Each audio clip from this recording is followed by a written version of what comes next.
fallait résumer en quelques éléments la langue de Renaud, je dirais que c'est une langue populaire, c'est une langue poétique, révoltée, c'est une langue rimbaldienne, comme celle de Rimbaud, et c'est aussi une langue du cœur. Pour moi, c'est un vrai poète et j'aime sa poésie. J'aime le fait qu'on puisse faire de la poésie avec des mots très crus, avec des gros mots, avec des mots en verlan, avec des mots de la rue. T'as des bottes, mon pote, elle me botte. Laisse béton, marche à l'ombre, en fait, c'est des expressions qui sont entrées dans le dictionnaire à la fin des années 70, au début des années 80. Tes bottes à la baston, moi j'y ai dit.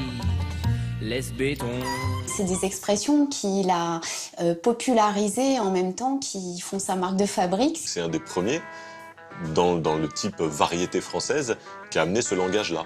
Et on s'est mis à parler un langage en banlieue qui était peut-être pas le langage de la banlieue d'origine, mais qui était en fait le langage des chansons de Renaud. Arrache-toi de là, t'es pas de ma bande. Casse-toi, tu pues. Et marche à l'ombre.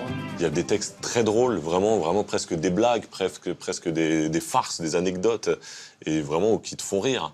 L'argot et l'humour, c'est une forme de révolte. L'humour, ça veut dire qu'on n'obéit à personne, quoi. On est dans l'ironie, on est dans la provocation, on n'obéit pas.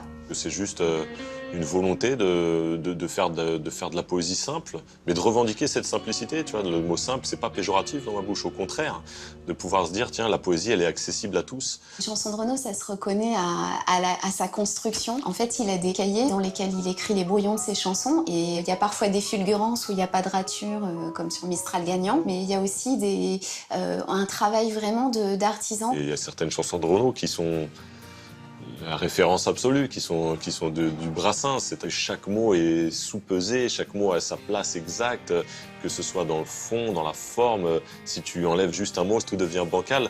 Bien sûr qu'il y a un travail d'écriture très précis. La chanson devient un genre vraiment littéraire à part entière. Parce que c'est ça aussi Renaud, hein.